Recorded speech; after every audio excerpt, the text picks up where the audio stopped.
Hi. So I got a little bit tipsy yesterday, and yeah, Q&A I guess was the only thing that I could come up with for a video, and I made a promise, and now I gotta answer some questions, and y'all ain't fucking around with these questions. And when somebody does a Q&A, I'm usually like, oh, I don't care, you asshole, I don't want to participate. So if you're annoyed, I understand. I wrote another song, it'll be here soon.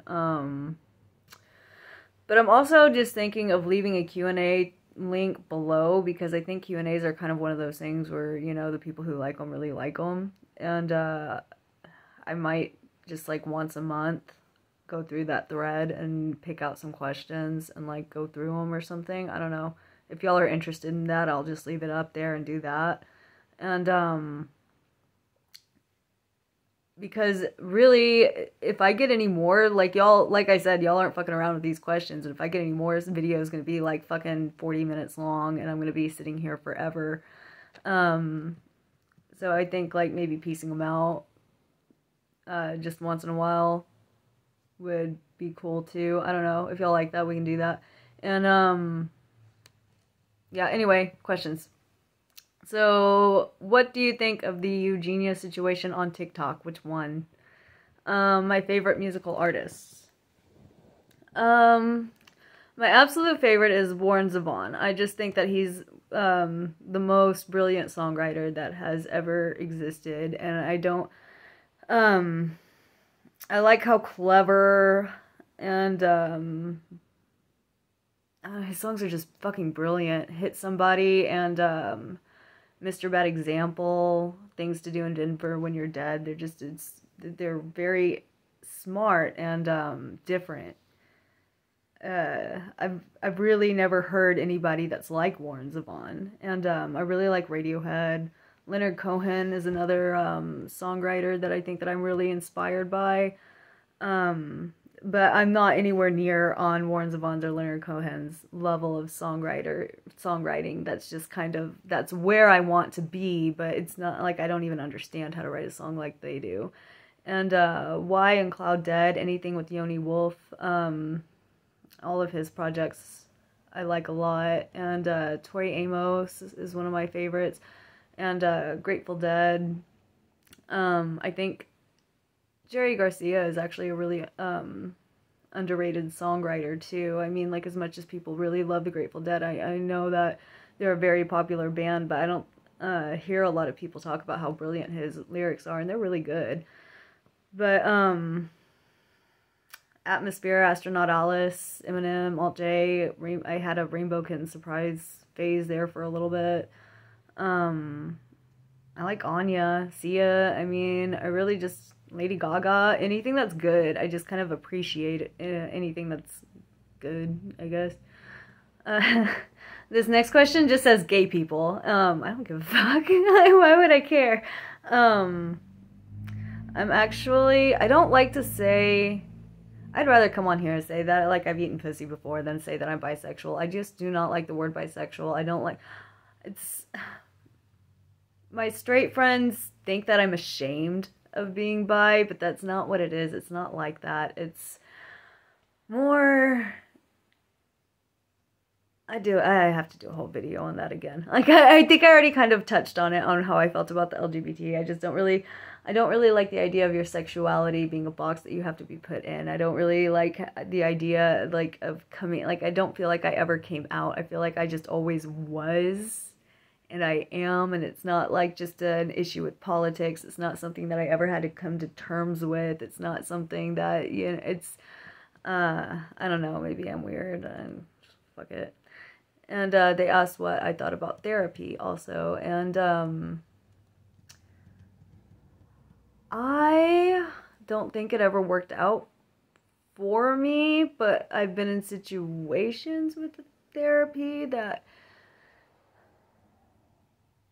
like, I was talking to a therapist that I could tell that she was a good therapist, but she started grilling me on stuff that I didn't really want to talk to her about. She was really smart and really fucking hair. Really keen. But yeah, I've seen it work with people. I've seen some people yield some amazing results from therapy, but I don't really like it.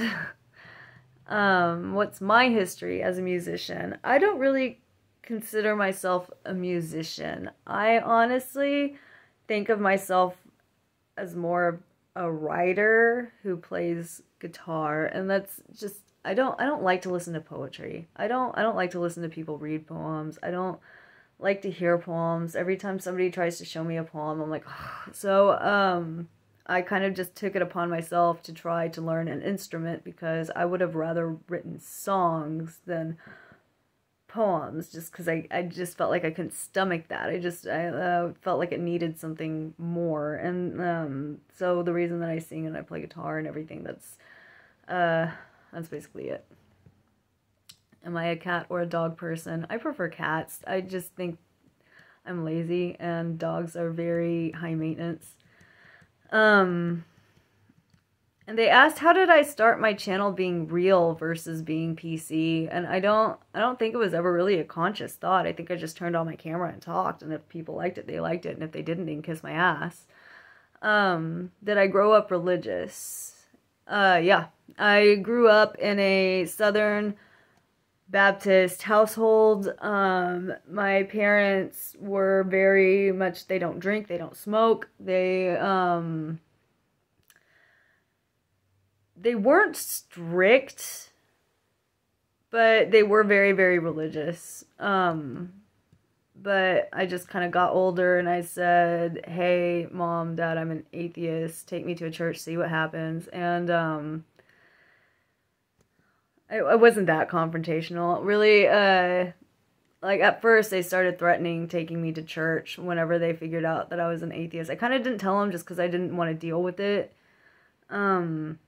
But after they found out, I was just like, yeah, but I'm not going to church, and I'm not going to, like, after the cat was out of the bag, I didn't even pretend no more. I didn't care.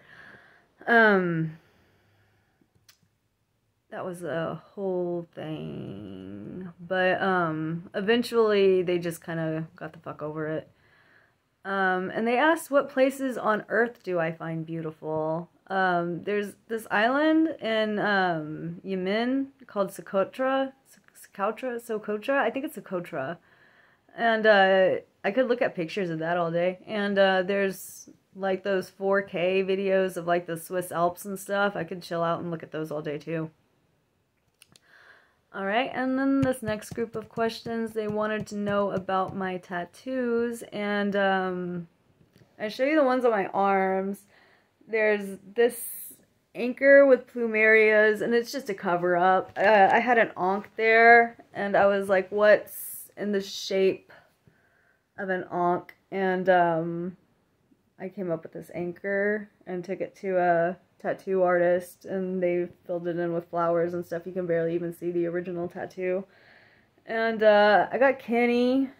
I let it dry heal, just like I didn't do that with any intention on purpose or anything. I was literally just working 3 jobs, and I never ever had like it healed before I even got a chance to go to the store and get any fucking stuff for it. And that is my best friend's head in an alligator's mouth, and she has my head in an alligator's mouth. And I'll probably just have to link the rest on Instagram. If you go to my Instagram, I'll just eventually make like a post of a tattoo tour or something. I don't want to like just sit here and strip on YouTube. Like that's a touch too far. But I have something that I drew on my thigh. I don't know, I might be able to show you. Nah, I'll make a picture of it. It's just like a doodle I drew of a guy with his ribs exposed and like stuff breaking off around him. And I have 4 beetles on my stomach that are walking like Abbey Road, and I have a walrus skull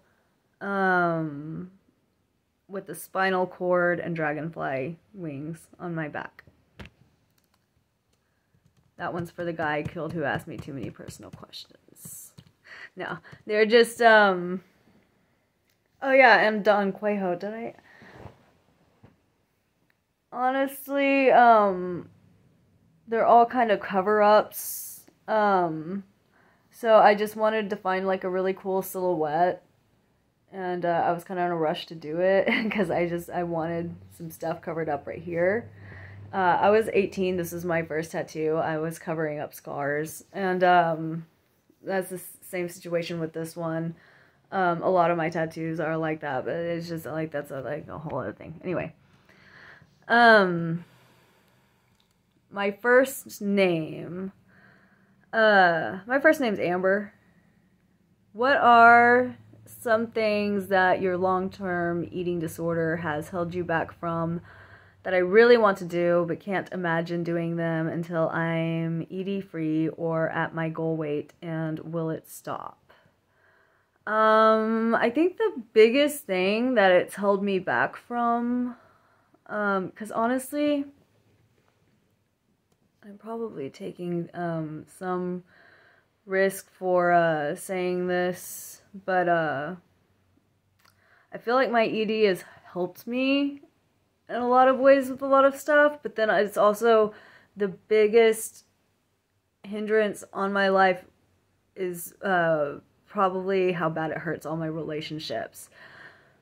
Most people can't stand to be around all the food stuff and the mental baggage that comes with it, because I can be a raging bitch over particular situations. And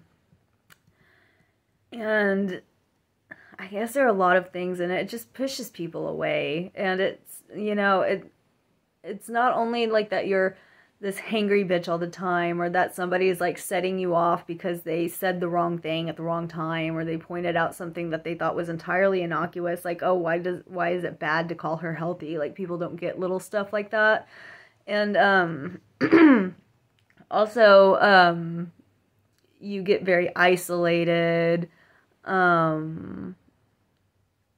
Everybody will leave and call you crazy and say that they can't stick around and watch this happen anymore if you don't change. And but my family were just like, they're not like that. They were just always kind of like, oh, we're glad you're fixing your weight. So and I do just chronically feel fat and gross, but I've yo-yoed with camming because of those kinds of issues, because and it's really hard to whenever my confidence is so shot, especially because I kind of market myself as a dom now, and it's really, really, really hard to fake that confidence whenever I'm any fucking thing but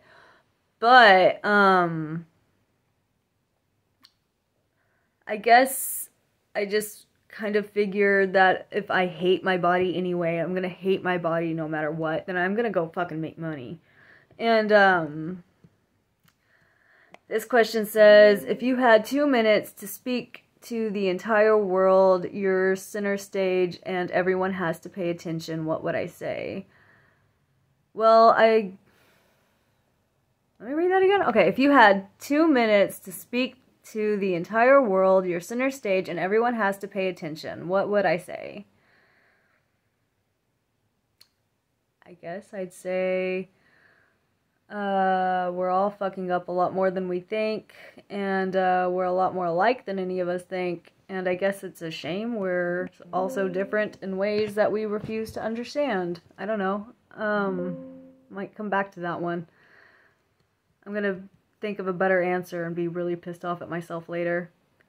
What's holding me back from recovering? Well, I don't really know any other way to live. I was basically raised in an environment that was really weird around food, and I've eaten like in private my whole life. All I've ever known were diets and weight gain and weight, and I can't even picture life any other way, and I'm scared that if it stops, then I'm just gonna get fat again, because at my worst weight I was 253 pounds. I mean, I lost 100 pounds in like 6 months, and I fixed it as fast as I could, but I mean, it fucking sucked, and I'm scared. I haven't always, I mean, you can see how much loose skin are on my arms, like I've been bigger. And the last question is, what are my thoughts on Stevie Nicks? And I fucking love Stevie Nicks. Okay, bye.